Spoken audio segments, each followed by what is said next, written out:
something about you is that you don't work on Fridays. Yes, I don't work on Fridays. How did you even get to that? Because I'm like, that's such a fun thing to do. You don't work on Fridays. And everyone knows. Yeah. Danielle doesn't work on Fridays. Everyone knows, yeah. And it was only because of that blessing of COVID, blessing in disguise of COVID and curfew and, quarantine and all these things that were happening, that I started to re-look at or deeply look at how I was running my business, how I was spending my time, how I was not honoring any boundaries, how I didn't have any boundaries. And so I decided to start implementing small things. So the first thing that I said to myself is, I'm no longer going to work after 7 p.m. Once I got used to that boundary is when I started to implement the thing around emails. I also started to track my time religiously in 2020. And by that, I mean, like, every time I was doing a task, I was clocking it on an app called Clockify. And it allowed me to see, one, how my focus was all over the place, and therefore I was wasting time. And two, what I was actually spending my time on and if they were the right tasks for my business. I was then able to say, okay, what other boundaries do I need? So the next one was then no work on the weekends. I stopped doing work on Saturdays and Sundays. There's no need to do work on Saturdays and Sundays anymore. And then eventually it also became, I don't need to work 5 days a week. I can do all of my work within 4 days, and I can just stop working on Fridays. Because, what tends to happen, especially now with a kid, and thank God I did all this stuff before having a child, because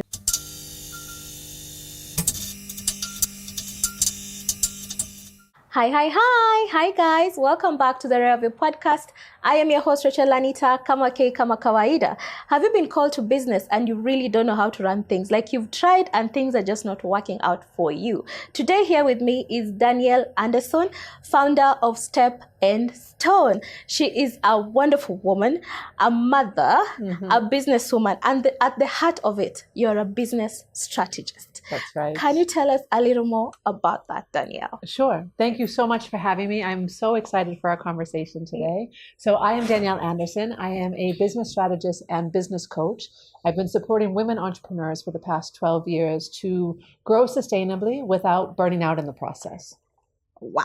Talking of burnout, there's something I learned from you the last time we met when we were doing the What Women Want, Let's Make Money Honey event. Yes. I learned about boundaries. Boundaries, especially when it comes to time with women in business. For someone who's just beginning, how can this look like? Yeah, boundaries when you're starting out can be quite difficult, right? Because of course you're trying to get your business off the ground. You believe that you have to hustle hard to get things going. And that is true in many ways, especially when you're starting. You have to kind of put all guns blazing, all wood on the fire and try to get things going as much as you can. But if you do that for too long without looking after yourself in the process, you are going to burn out. And burnout can get to a place where your body actually shuts down and says, you cannot function any longer. It's not just, oh, I feel tired. Oh, I wish I could take a break. It's your body might put you in bed and then you can't do anything. So to prevent yourself from getting to that point, boundaries when you're starting might just be about closing your laptop at a certain time every day. Even if that time is 8 o'clock, right? It doesn't have to be 5. Maybe it's still in the evening. Or making sure that you book one day a month where you're completely offline, that you're recharging yourself, that you're fueling yourself, that you're looking after the woman behind the business or the man behind the business, and really just taking that time to recharge, because you can't keep going all the time.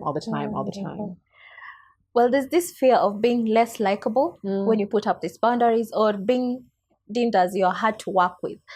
As a woman, we get that a lot. Like, why would she put up a boundary? Why can't I access her after 8 p.m.?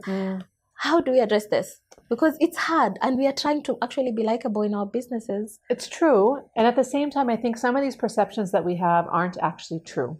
Right? Oh, really? Yes, I believe so, just from my experience. So let me give you an example. About 5 years ago, I decided to start putting some boundaries in place in my business. And I know we'll talk about this more later, but started putting some boundaries in place in my business. And one of the boundaries that I put up was around email.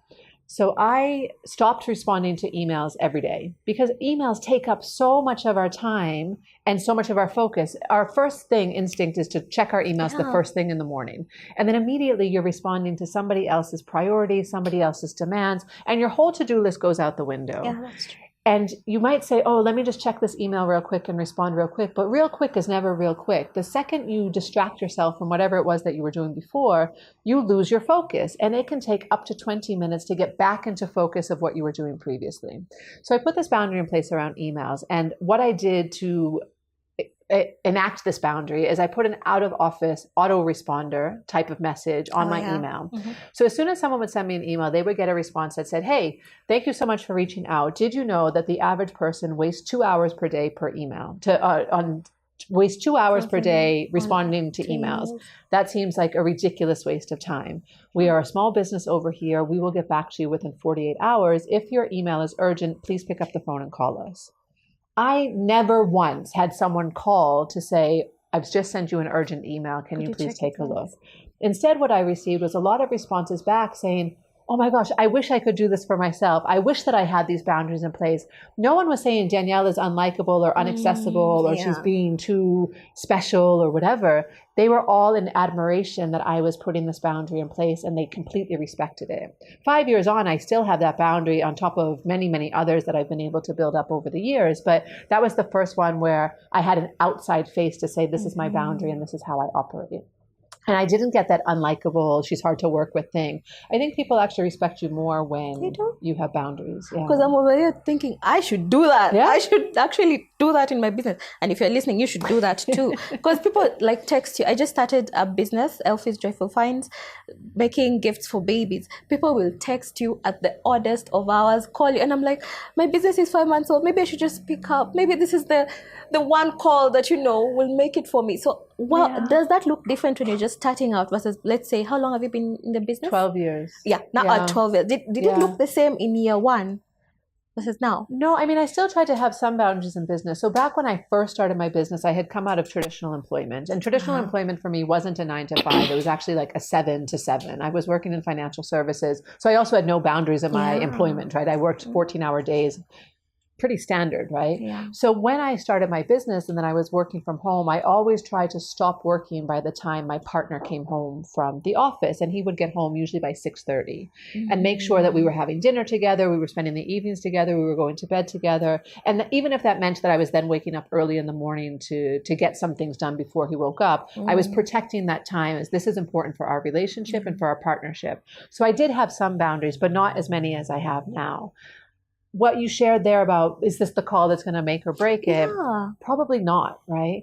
You think about other shops, like bricks and mortar shops, right? If you had a physical shop, like a grocery store, you have set hours that are on the door, and no one is calling up Nivis at 11 o'clock and be like, hey, can I come and get a loaf of bread? I ran out. They just know that those are the hours and they're not open yet. They have to wait until the morning, or they have to find a 24-hour shop, right? Yeah. So I doubt that you're missing out on that one big thing. If you're worried about not being able to respond to customers in a timely fashion, there are other things, like WhatsApp also has autoresponders if you use WhatsApp Business. Yeah. So you can even share like our business hours are from this to this. We'll get back to you within, within business hours. Same on Instagram, you can do the same. So I think as long as you're giving them communication of we will respond to you within this time frame, people are much more accepting of that.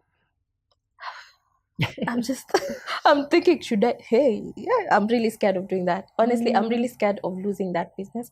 But you've said if someone really wants that thing, they will wait out.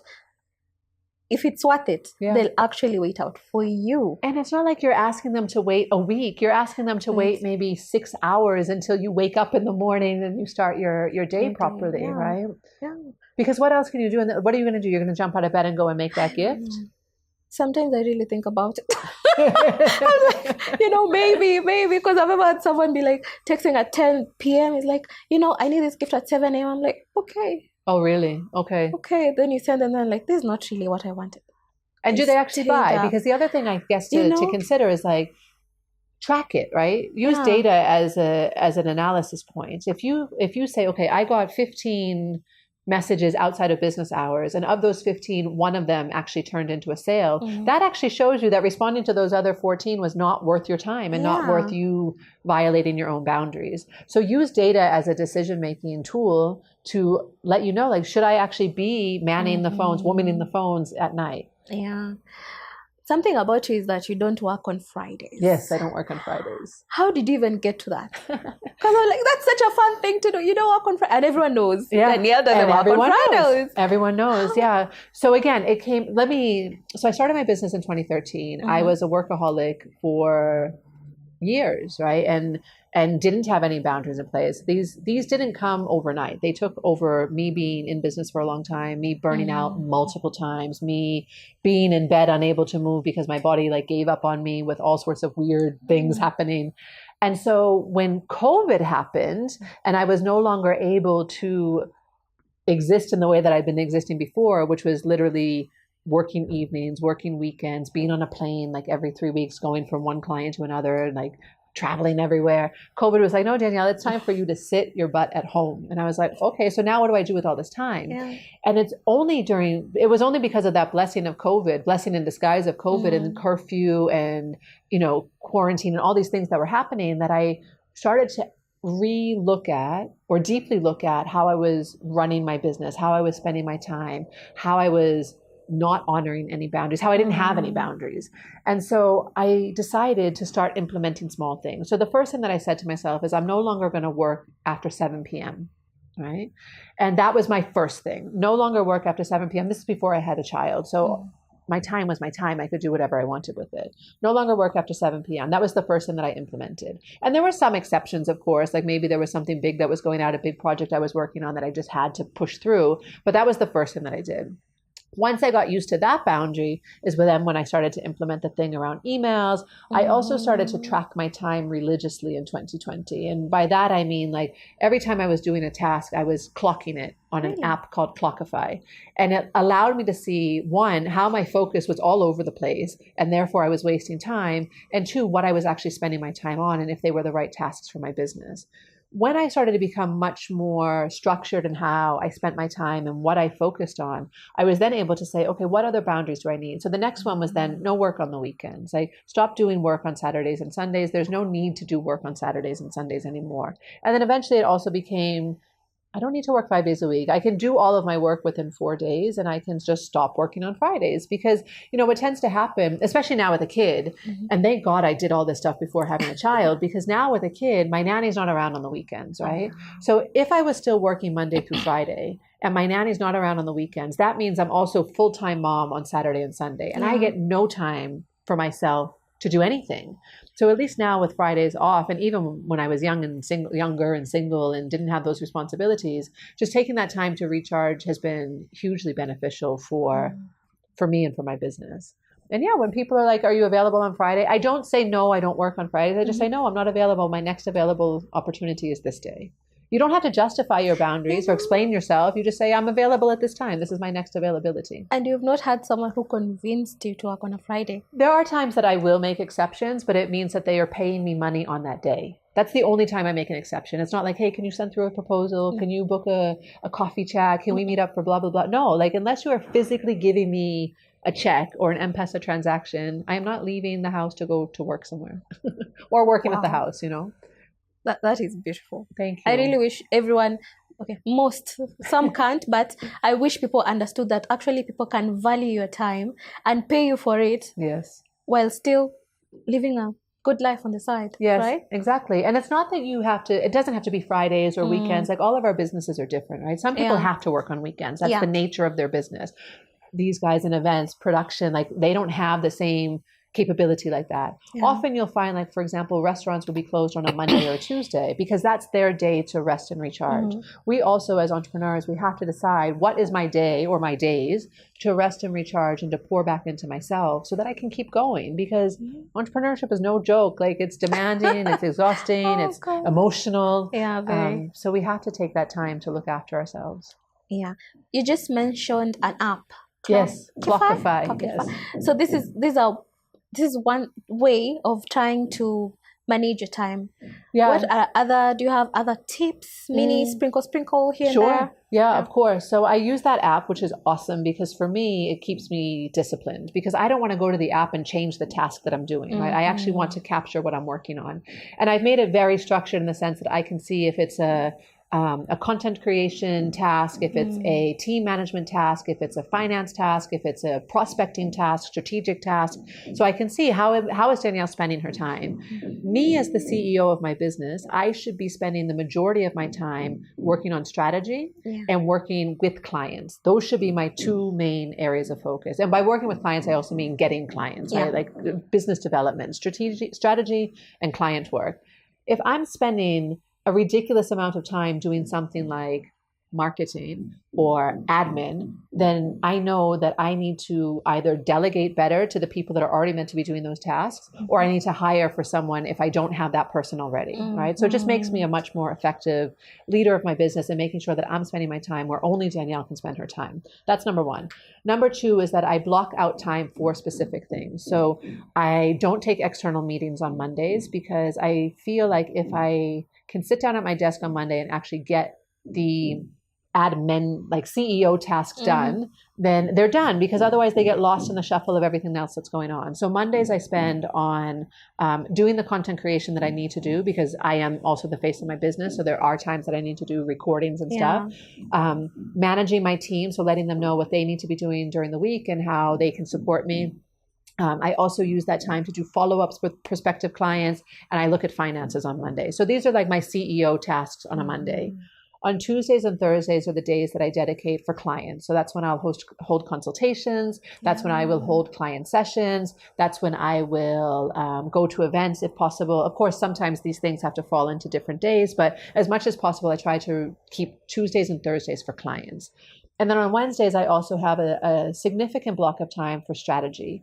And strategy will change week on week. It will be based on whatever it is that I'm working on at the moment. So for example, this week, I'm working on a new offer that I'm putting out there. So yesterday during my strategy block, I was working on developing the sales page for that and putting focus into that. But blocking out 3 hours on a Wednesday for whatever strategic thing I'm working on in the moment.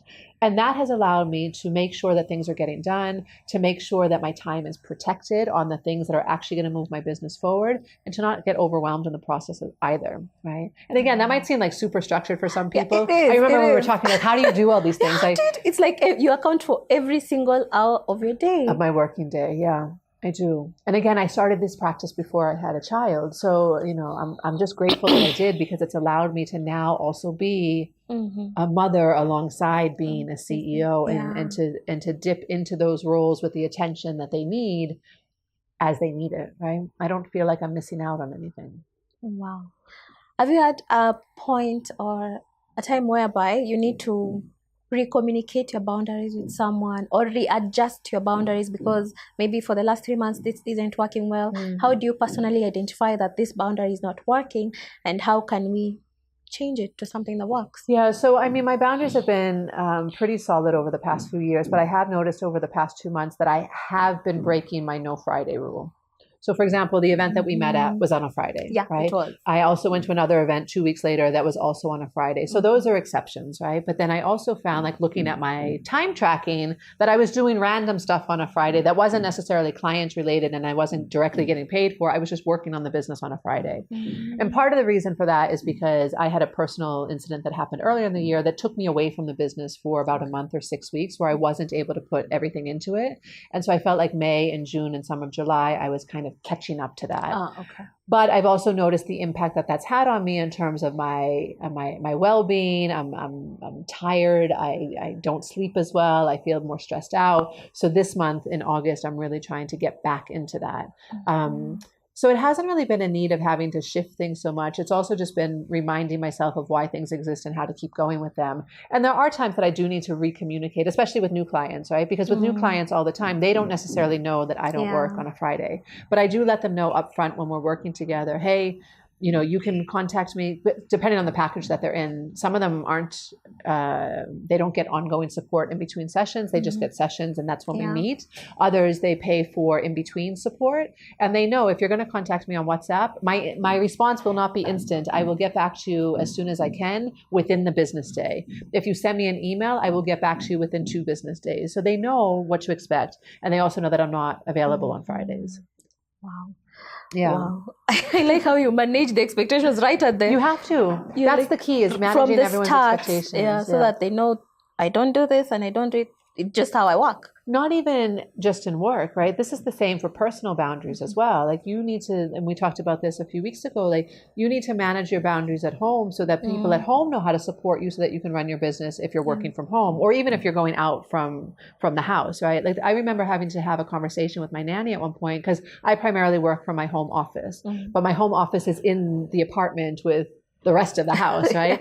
And there was times maybe about a year ago where she would just allow my son to come and kind of knock on my door or like barge into my office or just make a bunch of noise. And I was like, or even in the morning when she would come, just dilly-dallying, taking forever to kind of like take over. And I just had to sit with her and say, look, if I were physically leaving the house to go to work, this wouldn't be the case. You would not be acting like this. My son would not be conditioned to think that he can just go and barge into the office. Like I would be physically leaving the house. We are in a beautiful situation where I don't have to physically leave the house and I can tap in and out a little bit during the day and reconnect and have lunch together or tea together. But when the door is closed, the door is closed. When I say I need to go into the office, I need to go now, not in 25 minutes or 30 minutes. If I say I have a call now. So you need to come in and take over. So also communicating those boundaries with your people at home, whether that's your partner or your home support, so that they know also what they need to be doing to support you. And I made it very clear to her, I was like, I work so that I can pay you, and so that I can put food on the table and I can provide for my child and I can, send your kids to school. Also, like if I don't work, then none of us eat, So I think that reminder sometimes to the people that are supporting us is also important. Wow. And then holding on to those boundaries too, right? Because if then they come and knock on the door and I open the door for them, then they're not going to keep that boundary anymore either. I tried that actually when we talked, was it last week, I think, or 2 weeks ago? I tried that because I work from home. Then I was like, take the baby away. Then the baby was crying. I was like, you can do this. I had to talk to myself. Yes. You can do it. Yes. She won't cry forever. She will cry for 5 minutes to get over it. So I really tried and it worked. Yeah, I got a full working day. Amazing. Thank you, Danielle. That actually really worked and I love it. Yeah. Now, I'm such a people pleaser. The truth is coming out. Oh my goodness.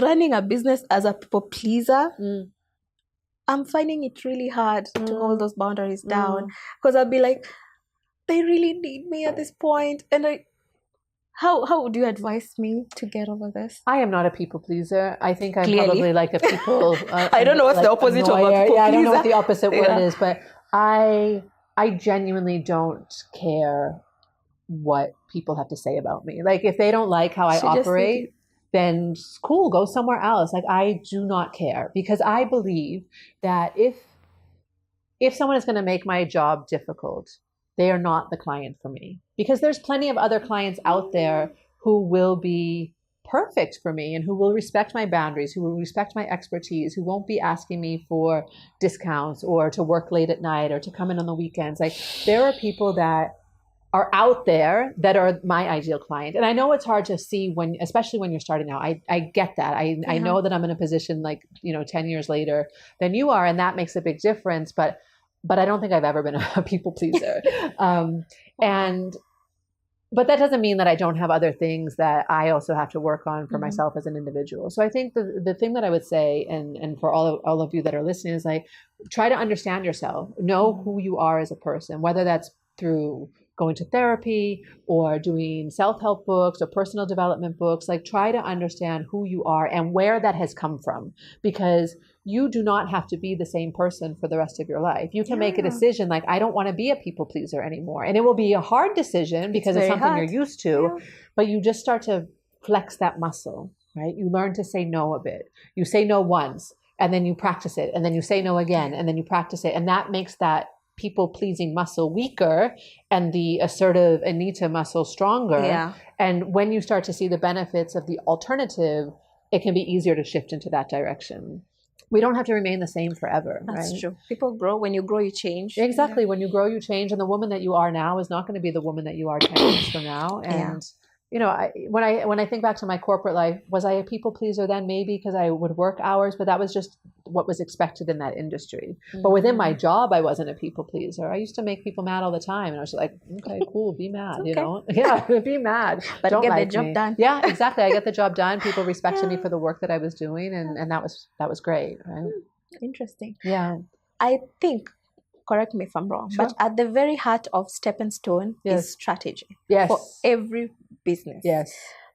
Why do you feel like strategy is not, I don't even think you feel, you know that strategy is one of the key things to have in business. Yeah. And how do you identify when someone is just running a business without a On strategy? vibes. Yes, on vibes. Hopes and vibes. So strategy is my passion. I think I've been in love with strategy since I was a teenager, just like figuring out how businesses work, pulling the pieces together, making things happen. And even in my corporate space, I was in that realm. And then as a business owner myself and supporting entrepreneurs for the past 12 years, that's the area that I focus on. So I can very easily see if you don't have a strategy, because you are offering a million different things to a million different people. You are not clear about the value that you offer to your client or why they should buy from you. Your pricing is all over the place, or you're just like guessing on the spot and like making things up as you go. You're not clear in your communication. You don't know how to express whether it's a product or service. You don't really know how to express what it is that you sell. You don't have any sort of structure in your not only in your days, but in your months or in your goals and where you're trying to get to. It's very clear when a business doesn't have strategy, because they are just kind of all over the place, scattered and flipping their ideas all the time. Like they get a new idea and they run after it straight away.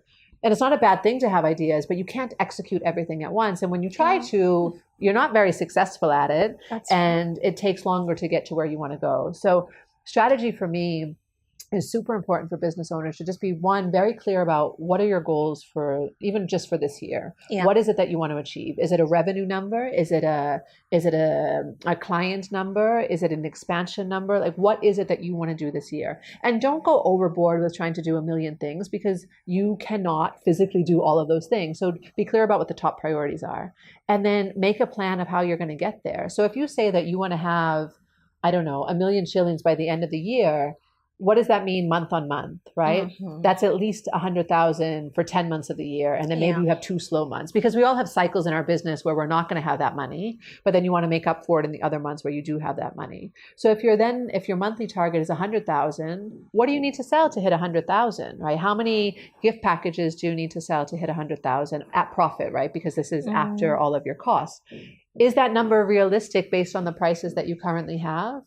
Yes or no? If it's not, then you probably have to adjust your pricing, or you have to adjust your revenue targets, because you're not going to be able to get there. So once you have strategy, all of your decisions and why you do things become so much clearer, and it helps to keep you focused. So please have a strategy. If you don't have one already, we should talk after, but have a strategy. It really helps. I am booking you after. Yeah. Because I'm like, I'm looking at you, I'm like, Yeah, it really, and you're here teaching other women. You should be on the front line learning about this.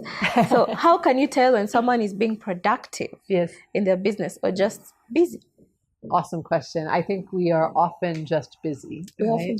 Because we are often just busy, especially if you don't have a strategy. You are just working on things, or you're putting out fires, or you're answering a client query at 10 o'clock at night. Like, you're busy. Danielle, you didn't have to attack me like that. You're busy. You have all the hours. You're clocking the hours, but you're not seeing the results that you want. That's the difference, right? If you are busy, it's like the 80-20 rule, where 20% of your efforts make up 80% of your results, meaning the other 80% of your efforts are making up 20% of your results. So you have to figure out, what are the 20% of efforts that I need to be focusing on?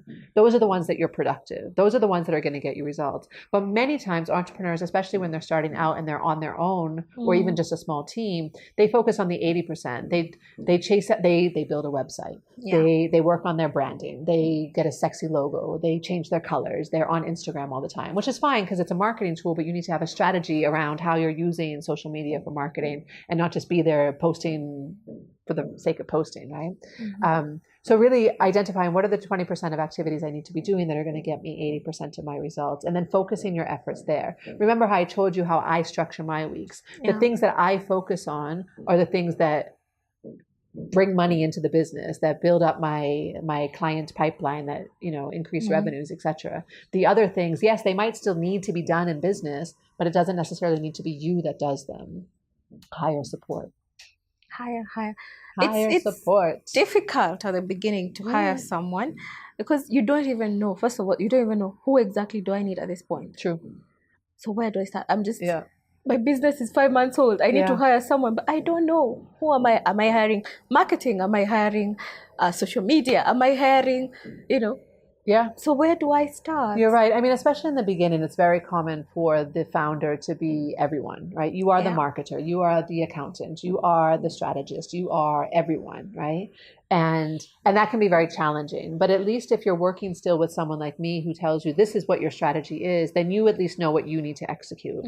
Then you can start to hire like slowly, right? So again, going back to time tracking, if you find that you're spending the majority of time on marketing and marketing is not your passion, your expertise, your strength, then that's probably the first person that you should be hiring for, because that person is not only going to take all of those tasks off your plate, they're going to do it better than you. Right. So it's about being honest with yourself of like, what are my strengths and weaknesses? And rather than trying to always fix your weaknesses, you lean into your strengths more and you get other people to fix your weaknesses because they're now doing something that they're super good at, right?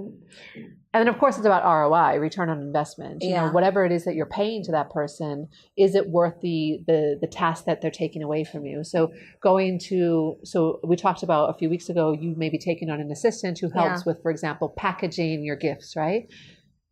And we worked out you would need to sell a certain number of gifts to make her salary worthwhile.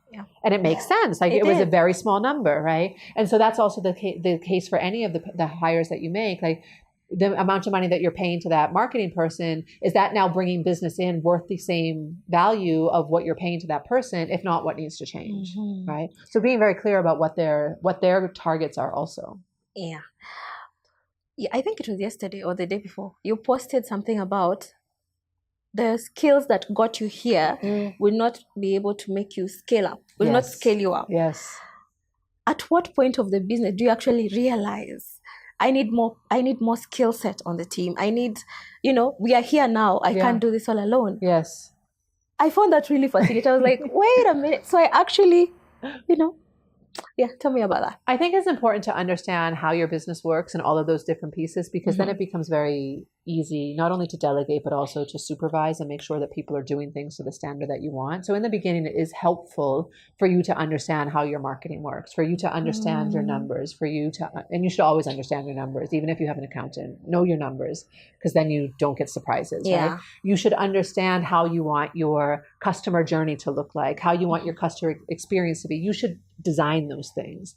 But again, you shouldn't necessarily be the one that's always executing them, right? So the sooner that you can bring people on board to support you, the better, right? And there isn't no right or wrong time, because often it's like, do I have the money to support that person? But the sooner that you can bring people on, especially to cover for your weaknesses, the faster your business is going to get the results that you're looking for. Yeah. I mean, even for me, I hired a marketing coach when I was like 2 months into business, because marketing was something I had no idea about. I came from a financial services background. I had worked in strategy my entire career, and I knew nothing about how do I talk about my business. I could talk about projects and I could communicate with people, but I didn't know how to talk about business in a way that was like sexy for a potential client. For someone to come. So I immediately hired a marketing coach, and I remember I was in the UK at the time. I spent £900 on this coach. So it was like £300 a month, which is like $500, like 60,000 shillings. And that's a lot of money. I didn't have the money. I didn't have it,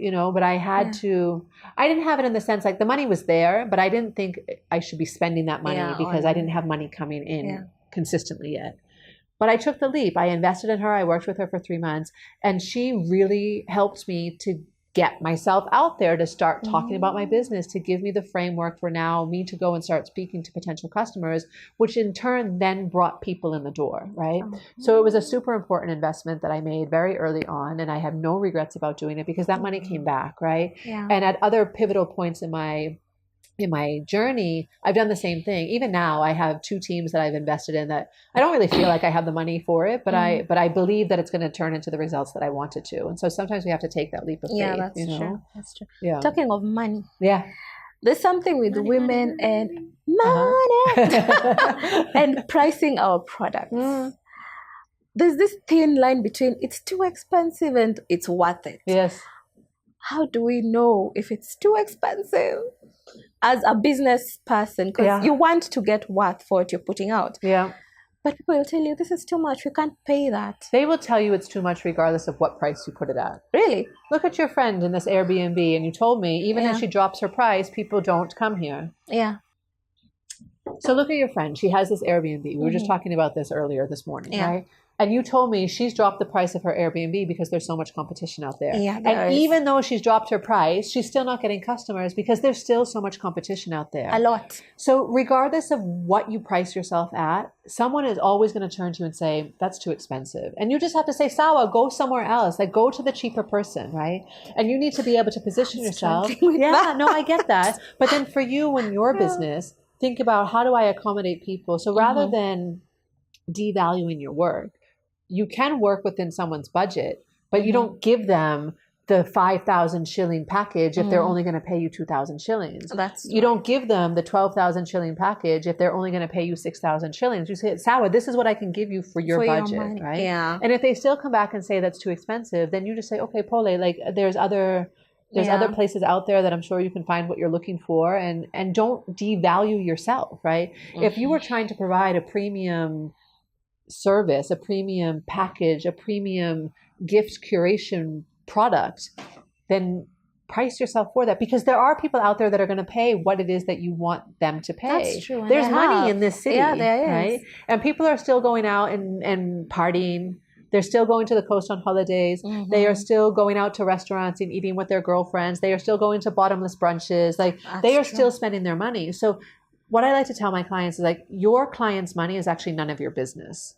Like, what they can and can't afford is none of your business. Like, you just put your money, you put your prices out there. Yeah, your client's money is none of your business. You put your price there, and if they can't afford it, like, I'm sure you can find something else. Like, this is what we offer. And to make sure that all of your positioning supports the people that you want to be working with, right? So that you are calling in the right types of clients. You are bringing in people that value beauty, aesthetics, customer service, experience, all the things that you want to put into that package of delivery. You're calling in the people that value that, and you stop talking to clients that don't want what you offer. You don't have to cater to everyone. Oh, that's true. I try to convince myself every day. I'm like, this is not my target market. I have a target market, and I'm working towards that. Yes. And that is all I need for now. That's all you need for now. It might take me a little bit longer, but I will surely get there. Because you don't want to dilute your brand either, right? If you start offering cheap things, then people are going to just come to you for cheap things, and you don't want to be a cheap things person. And when you give it once, the next person will want the same. Yeah. Because you sell to your friend, they'll be like, no, but she sold that to me at this price. Why are you telling me? Yeah, so exactly. We are working on that together. Yes. Thank you, Danielle. Yes, you're welcome. What does a simple but solid business strategy look like? I think it's kind of how I shared earlier, like really just thinking about, what is it that you want to achieve this year? What are your top maybe 3 goals? For me, I will identify at the beginning of the year what my top goals are, and then every quarter I'll revisit them. So am I still on track for what it is that I'm trying to achieve? And then breaking that down into manageable pieces. So for example, like I said, if you have a revenue goal for this year, what does that look like month on month? If you know that August is a super slow month for you, and that's maybe going to be a write-off for revenue, what month might you pick that up? Maybe December for your business, where people are doing a lot of gift giving, right? So really thinking about, how does that plan out throughout the year? And then what actions do you need to be taking in order to support that? So if your goal is 100,000 a month, what do you need to be doing every day, every week, every month in order to get you closer to that, right? And it's probably around marketing. It's probably around picking up the phone and talking to even past customers and seeing what they need, building relationships, getting your name out there. There are specific activities that you need to now focus on to get you to that goal that you want. So that's a very simple, high-level strategy. For every business, it's going to be different, especially depending on the age of your business and how many people you have within your team. You might be trying to expand. You might be preparing for a transition or an exit. Everyone has different goals in mind, but it's about just being very clear about what those are and why they're important. Not just saying, oh, I want to make $1 million. Why do you want to make $1 million? I want to make $1 million. Get the money. But what do you want to do with that money, right? Like, go beyond that. It's not just about having the money. Like, I want $1 million because I want to be able to take my daughter on holiday. Yeah. I want to be able to send my kids to this particular school and the fees cost this much. I want to be able to look presentable, not even presentable. I want to love my clothes, right? Yeah. I want to enjoy my life. And to enjoy my life, these are the things that I feel are enjoyable to me. Maybe it's going for a massage. Maybe it's getting your nails done. Maybe it's getting makeup every now and again. Whatever it is, like whatever it is that makes you satisfied and happy with your life, those are the things that you want the money for. So it's not just about the number that's on the paper. It's all the things that money allows you to do, which you should also be thinking about as you're setting your goals, right? Why is it important to me? Why is it important to you? Yeah. Wow, I feel like we've done quite a good session. So I'm wrapping up with some quick fire questions for you. All right, I'm ready, I think. You're ready? I hope so. Okay. What's one non-negotiable in your day? One non-negotiable in my day, coffee.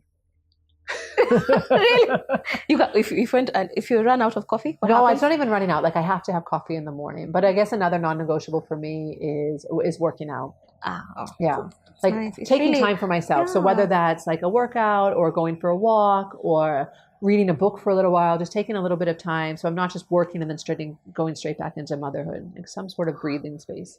That's a non-negotiable. Again, I'm stealing that. Yeah. It's important. What's the most overrated business advice?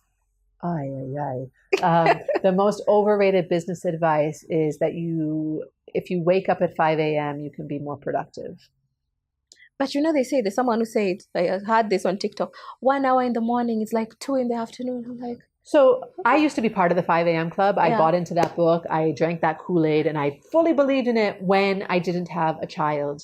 Because if I wake up, even now, if I were to wake up at 5 a.m., my son will wake up with me. Yeah. Right? It is not going to be a productive hour of the morning. It is just going to be an extra hour that I have to give my full attention to him. And the length of time between waking up and his nanny arriving is longer, right? Yeah. So I'm not going to I won't be productive at that time, right? Instead, what I think is better business advice is understanding your own cadence of the day. Some of us work a lot better in the morning and some of us do work a lot better in the afternoon or in the evening. Like we just have different body rhythms. Understanding your own cadence and working to that as a strength. So for me, that still means like the first 2 hours of my working day, which now starts at 9:30 rather than at 7. Yeah. The first 2 hours of my working day are still on very focused work. I try not to jump straight onto calls. I try not to have a meeting first thing in the morning because I need to kind of ramp up my day and have that protected time. So figure out what that looks like for you and just protect the time and be focused during that time rather than feeling like it has to be at 5 in the morning. Because if you get up at 5 and you're still working until 9, that's not helping you at all. That's just making you more tired, right? Yeah. And agitated. So I think that's one of them. Yeah. What's a book that changed your view of success? Ooh, that changed my view of success. I don't think I have one, but I do have a book that's changed my view of that on just individuality. And I think it's helpful. So I read a book a few years ago by Joe Dispenza, which is called Breaking the Habit of Being Yourself. And what he talks about in this book is the concept of neuroplasticity, which basically means that you can rewire the way that your brain works. So we are conditioned into being people pleasers. We are conditioned into being pushovers. We are conditioned into being assertive or mean or a certain way. Your personality is formed over all of these years of your life. But just because your personality has always been a certain way doesn't mean it has to stay that way. And we're always taught the opposite. We believe that a person can never change, especially the older that we get. They're stuck in their ways. They're always going to be that way. There's no changing them. But it's not true.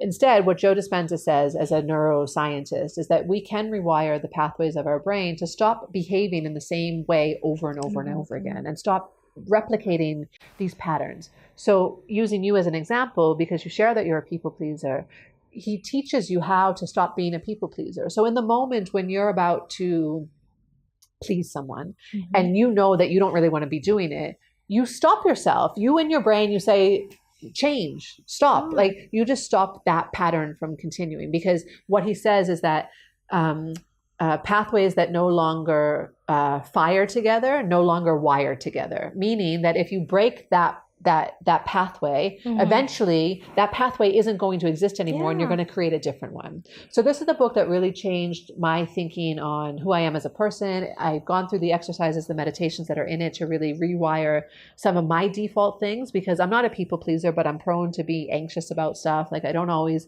trust in the universe giving me abundance and giving me all the things that I desire and deserve. So we all have something within us. So really try to learn who you are and break the things that aren't working for you, because you don't have to be that person anymore. Wow. And I guess that does lean into success, right? Yeah, I'm actually looking for that book immediately. Vanessa, get on it. I need a copy. A sip. Yeah. All right. So, as a final, actually, there's something I really wanted to ask you. Yeah, why sure. Stepping Stone? That's such an interesting name. I actually hate and very the name memorable. of my business. I hate the name of my business. So, Really? Yeah, not hate. I just don't love it. Love it as much. But I've had it for so long that I'm just kind of used to it. So back when I was starting my business back in 2013, early 2013, I was like every founder. I'm like, what am I going to call it? Like, what do I call this business? What do I want to be known as? And it is such a difficult question. Yeah, and it's one that we spend so much time agonizing over. And I failed at it. I was like, I literally have no idea. So at the time, I actually was volunteering some time with a tech startup. And the woman that was running this tech startup was previously from a branding and communications background.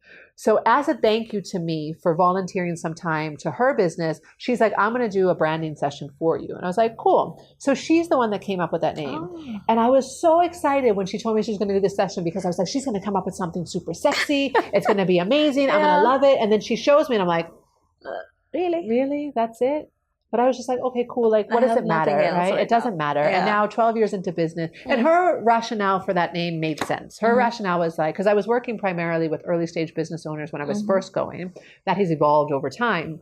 But she's like, you're building solid foundations for your business one step at a time. So foundations are made from stone and step and stone. So it kind of makes sense.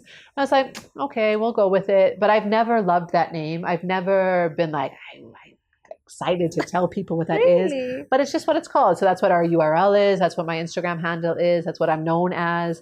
But one day maybe it won't be like that anymore. Do you know, I had that name once, I think there at What Women Want, and it just stuck because I'm like, it's what you do. You're helping us step up and create solid foundation. It's true. So it's true. Like the rationale makes total sense. I've just never been like, oh my God, I love my business name, you know, but I just not also let it hinder me. The other challenge with that name is that it's a kind of a play on words, right? Because when I say it, people are like, oh, stepping stone, you know, ING. And I'm like, no. And that's why I'm like, step and stone. I have to be very careful about how I enunciate those words, which is frustrating, you know, but it works. It's okay. Yeah. So as we wrap up, Danielle, if there's a woman who's in the middle of the gutter, who is like, I'm burnt out, I don't know what to do, what's just one thing you'd like them to hear from you? Okay, for a woman who's in the gutter right at this moment and who is dying to step out and to do something different, just take a day off to start with. Like just take one day off. Put your phone on Do Not Disturb. Go get your nails done. Go for a massage. Go read a book. Do something that you love. Go for a walk in the forest. Nothing that has to cost you a lot of money, but just look after yourself for a full day without the pressure of business, without the pressure of goals and expectations. Just look after yourself as a starting point and then start to put some structure in place. Okay. Yeah. Thank you so much for coming. Thank you, Danielle, for having me. Again, she's Stepping Stone. She doesn't like the name, but that's what I am. So. And Stone. And I love it. Thank you so much, Danielle, for having me. Thank you also. It's been amazing. Did I just say for having me, for coming onto my show. Thanks for coming onto my show. Yeah, welcome. I can't wait to see you again. And I'm glad that we got the memo. You know, I love it. Yeah, so thank you. So bye, guys. Bye, Till everybody. next time, don't forget to comment and share this with a friend. Danielle has given us gems that ideally we should pay for, but she did it for free. So thank you so much. And bye, guys. Till next time. Mwah. All right. And we are done. Awesome. Thank you. Thank You answered you. all the questions.